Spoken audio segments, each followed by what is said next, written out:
Então, pessoal, estamos de volta aqui nessa cobertura da Danone no Nutrintime para o Easy 100 2019 aqui na Bélgica, em Bruxelas. E hoje houve muitos assuntos interessantes. Nós começamos com uma mesa sobre mitocôndria, em que se falou muito sobre a importância da mitocôndria e como se acessar, na realidade, a patologia da mitocôndria, a mitocôndria disfuncional, porque o bom funcionamento da mitocôndria é básico para que tudo que a gente faça para o paciente funcione de forma adequada e também a terapia nutricional.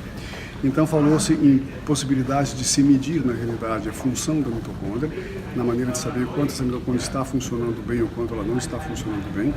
Falou-se muito importantemente que a mitocôndria tem, digamos, uma controvérsia, porque na realidade é o principal organela da célula que produz os radicais livres e ao mesmo tempo ela pode ser lesada pelos radicais livres. Então ela está realmente no meio daqueles radicais livres que ela própria produz e que de repente, no excesso de radicais livres, ela pode começar a ser lesada pelos próprios radicais livres.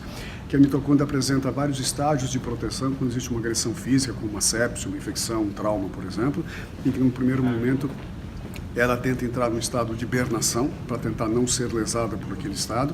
Se aquilo não funciona, ela passa para o estado de se reprogramar completamente, no sentido de não ser lesada, e só se essa segunda opção de defesa não funciona, que ela eventualmente começa a ficar uma organela disfuncional, trazendo problemas para o paciente em termos de morbidade, inclusive de mortalidade. Muito interessante também o fato de que a terapia nutricional, eventualmente, não funcione da forma como nós achamos que deveria funcionar nos primeiros momentos de internação do paciente na UTI, ou seja, o paciente não tolerar aquelas cargas maiores de proteínas e de carboidratos e de lipídios por justamente uma disfunção mitocondrial. E a partir do momento que essa mitocôndria começa a melhorar a sua função, o organismo automaticamente, a célula automaticamente começa a tolerar quantidades maiores de nutrientes e começa a aproveitar melhor essa quantidade de nutrientes que nós podemos oferecer para o paciente. Então, talvez a base disso esteja também na mitocôndria. Depois disso, nós tivemos uma mesa muito interessante sobre calorimetria indireta. E o ponto mais interessante é que, na UTI, por exemplo, nós medimos tudo. Então, você mede, por exemplo, a parte hemodinâmica do paciente, você mede uma série de a saturação, a parte respiratória, a função respiratória, a saturação de oxigênio. Então, por que não medir o gasto energético do paciente? Então, é importante que o calorímetro é um aparelho que te permite medir o gasto energético do paciente. Na verdade, ele não necessariamente vai te dizer o quanto você tem que dar de energia para esse paciente, mas ele vai dizer para você o quanto esse paciente está gastando de energia. E qual é o conceito disso importante? Nos primeiros 3 dias de internação, na fase mais crítica do paciente grávido em terapia intensiva, o que o calorímetro te dá é o quanto o paciente gasta de energia.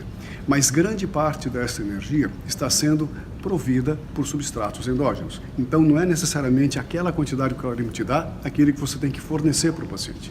Tanto que o que eles sugerem nessa mesa, foi muito interessante, é que você só comece a fazer a calorimetria indireta a partir do 3º dia de internação da UTI. E com muito cuidado, você vá colocando nutrientes nesse paciente, à medida que o paciente tolere esses nutrientes do ponto de vista metabólico, porque a gente sempre tem que contar que existe uma carga muito grande de substratos endógenos se formando continuamente durante esses primeiros estágios de internação do paciente na UTI.